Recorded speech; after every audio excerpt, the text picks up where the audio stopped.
राम। यह प्रवचन परम श्रद्धेय स्वामी जी श्री राम सुखदास जी महाराज द्वारा माघ कृष्ण एकादशी विक्रम संवत 2047 श्री कृष्ण संवत 5216 तदनुसार दिनांक 11 जनवरी 1991 को प्रातः करीब 5 बजे नित्य स्तुति के बाद बिनासर दौरा पर हुआ। राम। नारायण नारायण नारायण। अब बोलो महाराज, चलो बात बढ़िया बात चली। हाँ, उत्कंठा प्रबल होने पर कर्ण की अपेक्षा नहीं रहती। हाँ। और महाराज जी, कर्ण की शुद्धि के बिना क्या उत्कृष्ट अभिलाषा हो सकती है? बिल्कुल हो सकती है। गति में कौन सा कर्ण था, कौन सा पहले साधन था? द्रौपदी की क्या साधन था पहले? ये जो आत्मभक्त हुए है उनकी कौन सी बात थी? वैसे उत्तरा की कौन सी बात थी? आर्थ में उत्तरा में रूप से थी जी। तो उत्तरा कौन सा साधन है? ये बात आप कहते हो, ये नहीं है मेरी मान्यता। उत्कंठा अधिक होने से कर्ण की अपेक्षा होती है, नहीं रहती है, ये बात नहीं है। कर्ण की अपेक्षा वास्तव में परमात्मा तत्व की प्राप्ति में कर्ण की अपेक्षा किसी के लिए नहीं है, चाहे उत्कट हो और चाहे मोहरे हो, मंद हो। कर्ण साध्य है नहीं तत्व। ये तो महाराज जी जब कर्णों का खूब उपयोग करेंगे तब उनसे निराश होंगे। खैर वो उपयोग करो चाहे उपयोग मत करो, कर्ण साध्य तत्व नहीं है। ये हमारे ऐसी हुई तत्व कर्ण साध्य नहीं है। तत्व कर्ण साध्य तो अंतिम स्थिति में नहीं है। अंतिम आगे किसी कर्ण साध्य है ही नहीं। अंतिम क्या है? परमात्मा तत्व देखो, चेतन जड़ के द्वारा चेतन की प्राप्ति कैसे होगी? जड़ के त्याग से परमात्मा प्राप्ति होगी। ये है मूल मेरी बात। मेरी बात मूल में ये चीज है, जड़ के द्वारा चेतन की प्राप्ति कैसे होगी? नाशवान के द्वारा अविनाशी की प्राप्ति कैसे होगी? अविनाशी चाहे कितना ही उपयोगी हो, परंतु तत्व अविनाशी की प्राप्ति में कारण कैसे होगा? अविनाशी, ये है मेरी खास बात। आप विचार करो इस पर। मैं तो ऐसा चाहूं कि ऐसा विचार करे और टकरावे सामने आवे तो ठीक लगे, मुझे अच्छी लगती, प्रिय लगती है बात। अब कहा तो मेरा अच्छी नहीं हुई, मैं ये नहीं कहता हूँ। कर्ण सापेक्ष तत्व कर्ण सापेक्ष नहीं है, इसमें आप खूब दलील दो, जो भाई जैसा चाहे दलील दो को इस बात में। प्रश्न तो यही है महाराज जी, कर्ण सापेक्ष तत्व तो नहीं है। हाँ, परंतु हमारे पास उपलब्धि के तो कर्ण का निषेध कर नहीं करता हूँ मैं। अब इधर आप निषेध भी नहीं करते हैं, उधर सापेक्ष भी नहीं बताते हैं, दोनों का क्या बात है? दोनों ये बात है, कल बताई थी साहब। बाधा क्या है कि जड़ की जो आसक्ति, संयोग जन्य सुख की आसक्ति है, यह है बाधा। तो यही बाधा, ये अंतःकरण की अशुद्धि है। अंतःकरण की अशुद्धि यही नहीं, अंतःकरण अशुद्धि में मल विक्षेप आवरण 3 दोष मान्य है जी। तो ये दोष तो है मल दोष है। तो मल दोष का तो महाराज जी अंतःकरण में हुए, तो अंतःकरण मल दोष है तो मल दोष दूर हो जाए, परंतु मल दोष है वो अंतःकरण मल दोष है तो अंतःकरण को परमात्मा की तरफ सन्मुख नहीं होने देता, ये बात है। परंतु स्वयं अंतःकरण की परवश नहीं है। खुश हुए बात बहुत खुलासा होगी। तो फिर महाराज फिर इस दोष के रहते हुए भी तत्व प्राप्ति हो जानी चाहिए। तत्व प्राप्ति दोष रहते नहीं हुए, तत्व की प्राप्ति दोष बढ़ जाएगा। दोष के रहते हुए भी साक्षात होते ही मिट जाएगा। आप बताओ कि सूर्योदय पहले होता है, अंधकार पहले नष्ट होता है? एक साथ होता है। एक साथ होता है। तो क्या होती? तो कारण तो नहीं रहा ना।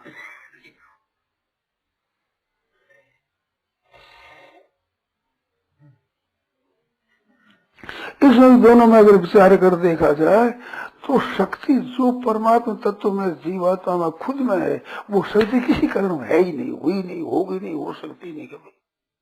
कभी नहीं हो सकती। बताओ अभी इसको होगा। जो जीव में शक्ति है, और जो परमात्मा में है जी, वो ताकत करण में किसी में नहीं है ही नहीं, बुद्धि में नहीं और किसी में होगा। ये निर्विवाद बात है, कर्ण में शक्ति तो वहीं से आएगी ही आएगी। हाँ सही वो सही। तब कर्ण क्या नहीं हल करेगा? जोर से तो इस बात से नहीं कहता हूँ कि लोग ऊंधी बात पकड़ लेंगे, साधन में जरूरत नहीं है पकड़ लेंगे, ये भय लगता है। इस बात से मैं ज्यादा नहीं कहता हूँ, नहीं तो कर्ण स्थापित है ही नहीं।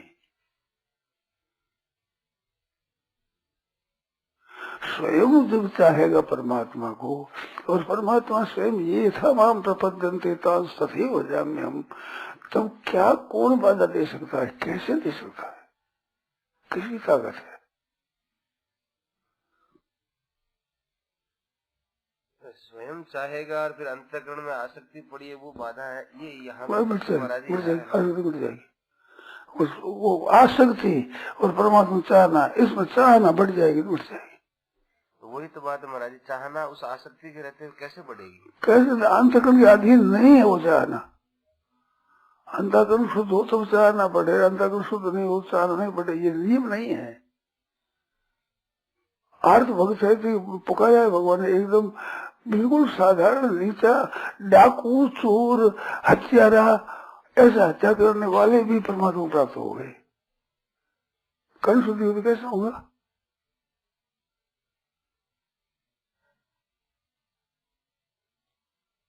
सदन कसा ही रहा। माधव सिंह जी डाकू थे नामी, कैसे बदल गए?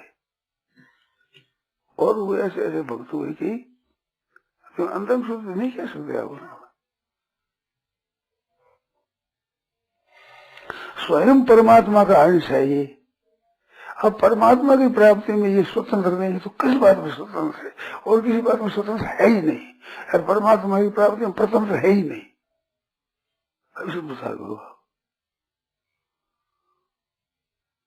ये दलील बड़ी पुष्ट है, ये दलील बड़ी मजबूत है। तो मजबूत मैंने मैं पकड़ी है। हमारी दृष्टि सुन लो। देखो भाई, हर एक आदमी अपनी बात तो अपनी दृष्टि में तो ठीक ही समझता है कि नहीं? तो मैं जो कहता हूँ तो अपनी दृष्टि में ठीक समझ नहीं कहता हूँ।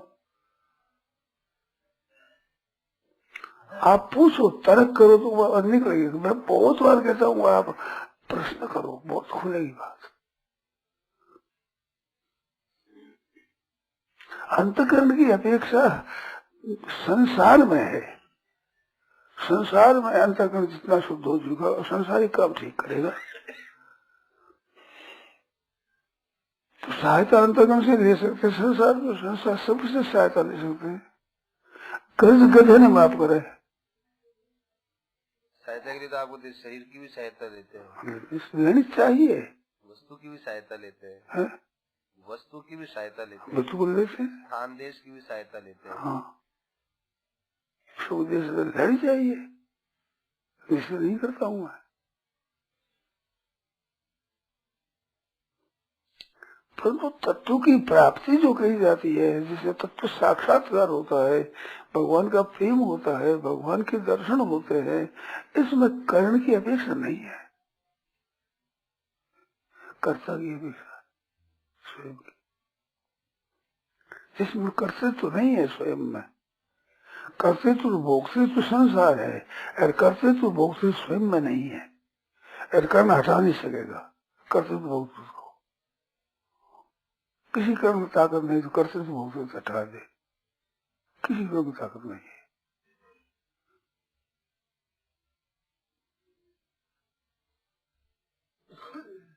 ये कर्तृत्व भोक्तृत्व किसी क्रिया से तो पैदा हुआ नहीं, क्रिया पैदा तभी तो क्रिया से हटेगा नहीं, कभी क्रिया से नहीं हटेगा। हाँ, यही बात। हाँ। खूब आप अभी दलील मैं चाहता हूँ सुनने वाले बोले को नहीं, मैं क्या करूँ? अगर ये बोले ठीक समझ करके तो विषय बहुत खुलेगा। मेरे को पता नहीं किसकी क्या बाधा लगी हुई है, इसका पता नहीं है ना। तो बोलेंगे तो पता लग जाएगा। महाराज जी आपके वाक्य जो श्रीमुख से वचन निकलते हैं उनका जो आशय है वो प्राय हम लोग पकड़ नहीं पाते। कर्ण निरपेक्ष तो मतलब कर्ण की तो कोई आवश्यकता ही नहीं, इसका कोई उपयोग ही नहीं, अब कोई दूसरा कोई मतलब कैसे हो जाएगा? ऐसा नहीं है। तो आपने खुद ने कह दिया कि शरीर का उपयोग मानते हो आप, मेरे विषय में आप कहते हो वस्तुओं का उपयोग भी मानते हो, मैं तो रुपयों का उपयोग मानता हूँ, परिवार का, वस्तुओं का, जड़ चीजें हैं जिनका उपयोग भी मानता हूँ, सहायक है। पर परमात्मा तत्व की प्राप्ति में कोई कारण नहीं है।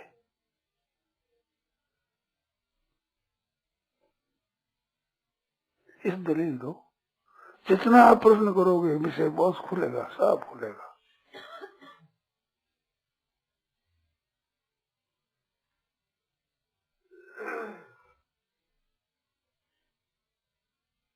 जो शंका हो खूब करो, कसे बढ़िया बढ़िया कसे करो, अच्छे से बस खुलेगी साफ। उत्कट अभिलाषा के लिए अंतःकरण शुद्धि की आवश्यकता नहीं है। अंतःकरण शुद्धि से भी होती है, परंतु अंतःकरण शुद्धि होने पर और अंतःकरण शुद्धि को मुख्य मानेगा तो उसका नहीं होगी, जोरदार पैदा होगी। पैदा कैसे महाराज जी? पढ़ा लिखा हूँ मैं, जानता हूँ मैं, समझदार हूँ, ये बात बहुत महान बात है, मूल बात नहीं है।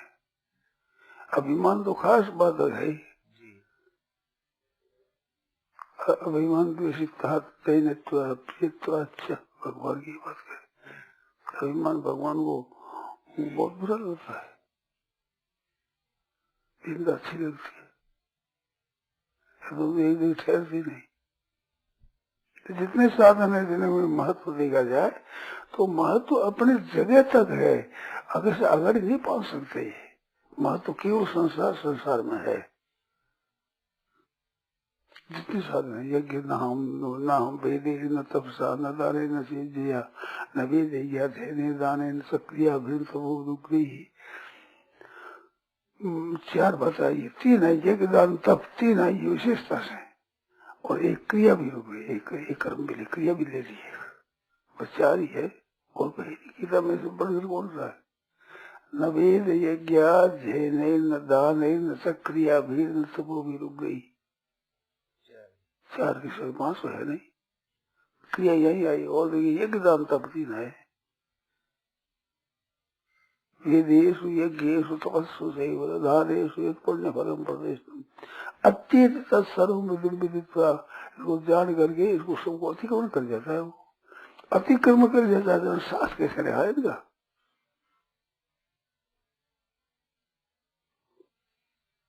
आपने ये भी फरमाया जड़ता के द्वारा चेतन की कैसे प्राप्ति होगी? कैसे होगी? जड़ता के द्वारा जड़ता से संबंध विच्छेद तो करेगा, करेगा तो उसमें सहायता होगी, संबंध विच्छेद पूरा नहीं करेगा, क्यों जड़ता को दिया है, जड़ता संबंध विच्छेद कैसे होगा? होगा कैसे? सहायता ही जड़ की ली है तो उसका संबंध कैसे होता, उसको तो आवश्यक समझना पड़ेगा। हाँ, ये तो व्याघात हो गया। हाँ, जड़ता से जड़ता का संबंध विच्छेद कैसे करेगा? करेगा।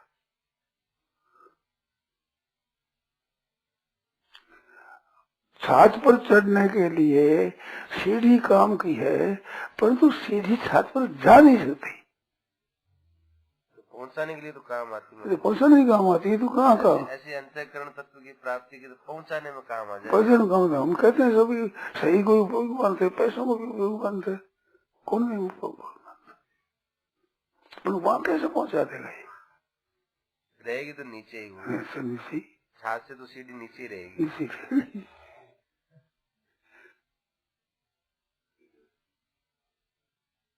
आप जितनी पूछोगे, दलील दोगे, उतना विषय बहुत स्पष्ट होगा, साफ होगा।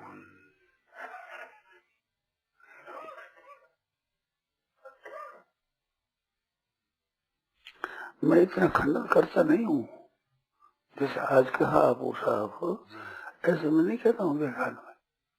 और वो कारण ये है कि लोग पकड़ेंगे नहीं इस बात को, ऊंधे हो जाएंगे और गलती हो जाएगी, नुकसान हो जाएगा। एक बात महाराज जी आपके सामने तो नहीं आती है, पर हम लोगों के सामने आ जाती है बात करते करते। हाँ। कि स्वामी जी महाराज भी तो पहले तो ये सब करते ही थे, तो अब कौन सा अब को नहीं करता हूँ। परिपक्व अवस्था में अब ऐसा बोलने लगे? नहीं मैं पहले अब नहीं करता हूँ क्या? हाँ, इतने में तो अपना पूरा होता ही है। बताओ। भी अपना है। हाँ तो करता पहले करता था। आप पहले कर्ण निरपेक्ष नहीं बोलते थे, अब बोलते हैं। तो वो तो मेरे को जो बोध होता है जो बोलता हूँ। तो परिपक्व अवस्था आई ना तब जाके परिपक्व अवस्था स्वरूप की नहीं है, परिपक्व अवस्था कहने की है। कहने में किस युक्ति से कैसे कहना चाहिए, किस तरह से जल्दी परमात्मा की प्राप्ति हो, इस विषय में तो मैं खोज करता हूँ। साफ शब्दों में कहता हूँ मैं इस खोज में हूँ। परमात्मा तत्व की कैसे जल्दी प्राप्ति हो जाए, सुगमता से कैसे प्राप्ति हो जाए, इस खोज में हूँ। तो वही कही थी ऋषिकेश में 5-7 वर्ष और रह गया जीवन, मैं बहुत सुगमता बता दूंगा। पहले तो महाराज जी आप क्रिया पर जोर देते थे, अब नहीं देते हैं। हाँ क्या बात है। तो मेरे को उस बहन बातों का ज्ञान हुआ है। तो महाराज जी इस विषय में आप बहुत आगे बढ़ गए ना, तब जाके आप बोलते हैं। नहीं बोलता हूँ, नहीं बोलता नहीं, बता हूँ फंस उड़ा नहीं रह जाए, इस बात बोलता हूँ। क्रिया में फंसे नहीं रहे। मैंने दिन बताया मेरा समय गया बहुत सा, तो मैं इतना जानता नहीं था। जानने वाला बताने वाला कोई ऐसा विशेषता से साफ विश्लेषण कर बताने वाला कोई मिला नहीं। शास्त्रों में बात आती है, उसमें भी सब में कर्ण की सब अपेक्षा ही आती है। संतों की वाणी आती है, कर्ण की अपेक्षा ही आती है। और उसी से संस्कार पड़े हुए हैं। आप सत्संग सुनो, व्याख्यान सुनो, कहीं जाकर को जो पूछो बात होगी तो सब में ये बात उनको साथ लिखती ही होगी। ऐसा विशेष रूप से नहीं आता।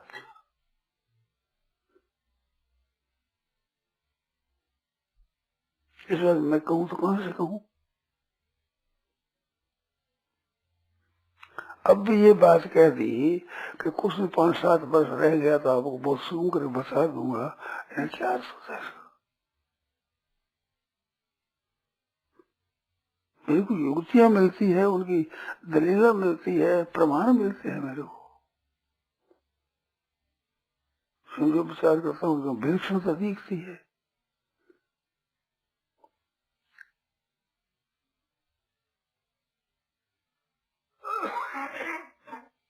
वो अधीन नहीं है, कारण सापेक्ष है, तत्व सापेक्ष नहीं है। साधन की आवश्यकता जरूर है, कर्म की भी आवश्यकता जरूर है, पर परमात्मा तत्व इनकी अपेक्षा रखता ही नहीं है।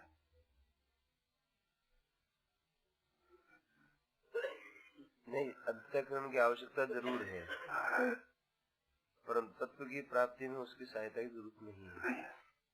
वहां पहुंच नहीं सकता, परमात्मा तत्व तक कर्ण पहुंच सकता नहीं, सामर्थ्य नहीं, जड़ है, चेतन तक कैसे पहुंचेगा?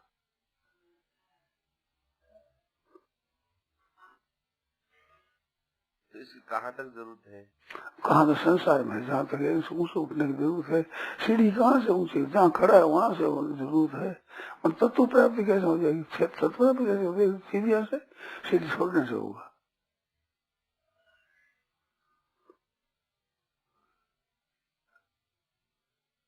उपयोग मामूली बात को मानता हूँ, व्यवहार को उपयोग मानता हूँ। सेवा जो उपयोग है उसमें कहता हूँ तुम काम धंधा अपने पास लो, आदर सत्कार दूसरों को दो, ग्रीष्म ऐसे करो और तुम्हारे लोग तो परमात्मा प्राप्ति हुई, साधन है। व्यवहार में कहता हूँ सास बहू क्या करे, रहने जेठानी क्या करे, नन भाभी क्या करे, कैसे करे, बात बताता हूँ। बहुत काम की चीज है। तो मैं इतनी ऊंची बताता हूँ बात, जितनी दूसरों ने जो कर्म सापेक्ष मानते उनको नहीं बताई, जितनी बात बताता हूँ मैं। कर्म सापेक्ष मानने वाले इतनी नहीं महत्व जितनी मैं महत्व देता हूँ। किस तरह से? अहंकार ममता खास ही तो खुद खट करे परिश्रम करेगा तो अहंता मिटेगी, चीज वस्तु दूसरों की सेवा करेगा तो ममता मिटेगी। ये व्याख्यान कौन देता है बताओ?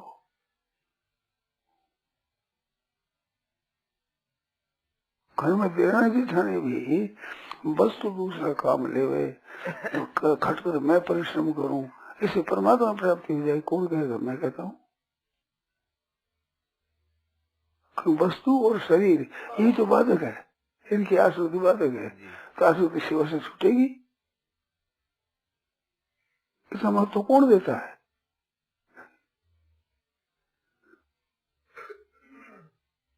ज्ञान से ही अहमता ममता के नाश की बात करते हैं। ज्ञान से ही करते हैं, हम कहते हैं व्यवहार से हो जाएगी, व्यवहार से बहुत बढ़िया होगी, सूक्ष्मता से हो जाएगी, विचार के द्वारा त्याग कठिन होगा और विचार के द्वारा जल्दी होगा, विचार से भी जल्दी होगा, व्यवहार से विचार फैल हो जाता है। विचार एकांत में अपना विचार अच्छा रहता है, पर व्यवहार मात्र फैल हो जाता है। व्यवहार भी जो ठीक कर देगा वो विचार में फैल नहीं होगा, फैल होगा बताओ? गुंजाइश नहीं फैला। हाँ, व्यवहार में ठीक कर दिया, अब फैल कैसे होगा? विचार तो स्वतः सिद्ध है, विवेक स्वतः सिद्ध है, ये व्यवहार के द्वारा सिद्ध नहीं होता है, प्रकाशित होता है, ये स्वतः है। कर्ण निरपेक्षता में सबसे बड़ी आपकी दलील ये है कि भाई जो चेतन है वो जड़ के द्वारा प्राप्त नहीं हो सकता, कर्ण जड़ है वो तत्व चेतन है, और कर्ण की वहीं तक आवश्यकता है जहाँ तक कर्णों में आसक्ति पड़ी है, संसार में आसक्ति पड़ी है।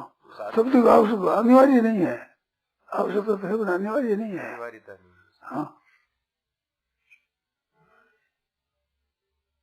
आप जो पूछोगे गहरा उतरोगे, आप स्वयं सोचोगे ना, फिर गहरी शंका करोगे तो विषय खुलेगा।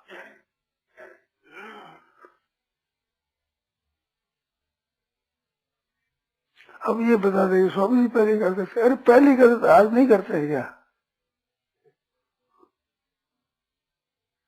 आज नहीं करता हूँ, ये बात आप नहीं कहते थे, कर्ण निरपेक्ष बात। हाँ, बात तो नहीं कहते, ज्ञान नहीं था इतना, ज्ञान परिपक्वता में आया ना।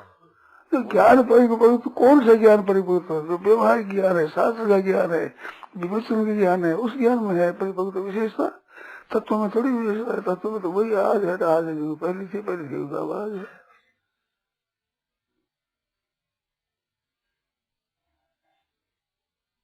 जैसे वे जब तक तत्व प्राप्ति नहीं हुई थी महाराज जी को, तब तक तो वो क्रिया पर जोर देते थे, तत्व प्राप्ति हो गई तब नहीं देते हैं। ये बात ये गलत है, ये बात गलत है। लोग अटकल लगाते हैं ना, ये गलत है।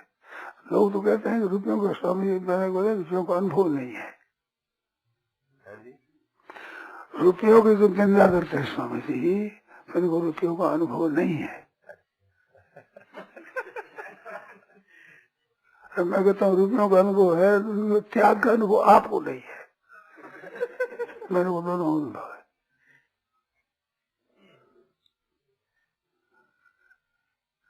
ज्यादा कहता नहीं, अभिमान की बात है, कहता हूँ कि अजरूर कहना शुरू कर दिया है।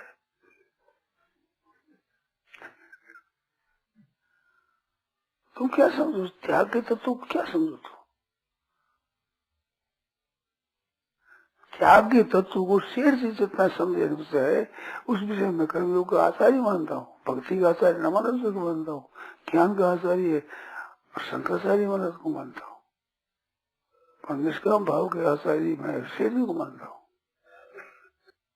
शेर जी के समान कर्मयोग ना शंकराचार्य मिलेगा, ना रामानुजाचार्य मिलेगा, अरे कितने तो मिलेगी क्या? तो बिल्कुल बेखरी आदमी है। क्या करें, नापास में मैं रहता था तो बारे में जब मेरे मन में आई क्या करें, तली महाराज चले गए होते बात करते हैं उनसे, गीता क्या चलेगा होता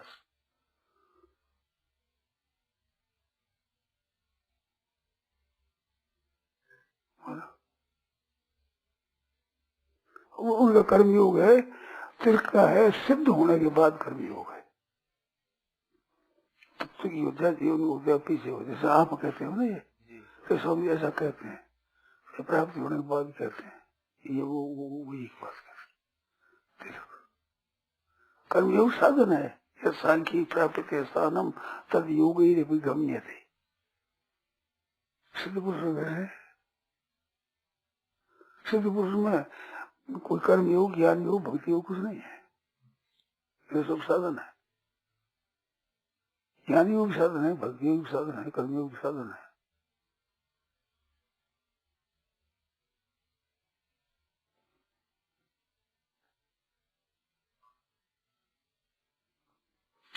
जो ठीक रहते उसको साधन करो, ठीक है, साधन है। साध्य तत्व की प्राप्ति होने के बाद कर्म योग होगा, वो कर्म योग नहीं होगा। उसका ना कर्म है या अकर्म है, वो कर्म नहीं है, अकर्म है। योग दर्शन की दृष्टि से कर्मा शुक्ला कृष्णम योग इसी से हमसे विधा होता है। शुक्ल कृष्ण अनिष्टम इष्टम इष्ट कर्म न फलम भक्ति अत्यागी नाम तो सन्यासी नाम कुछ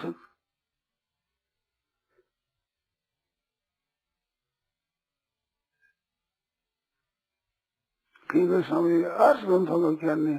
गीता आर्ष ग्रंथ नहीं है, क्या है गीता? क्या है? भगवत ग्रंथ है। फिर आर्ष से भी ऊंचा है। फिर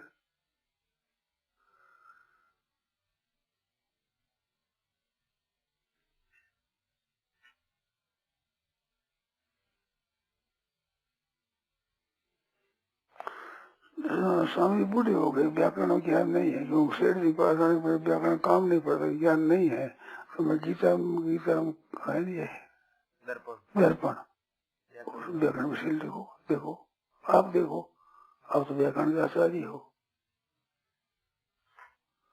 मेरे पीछे पढ़े, आपकी व्याकरण तेज होनी चाहिए मेरे से। मैंने व्याकरण कब पढ़ी है? 86 में पढ़ाई छोड़ दी, चौथे पिछले छिंद्र पढ़ी व्याकरण। 86 में तो मात्र पढ़ाई छोड़ दी, कोई पढ़ाई नहीं करी। मैंने अब तो पढ़ता हूँ मैं तो।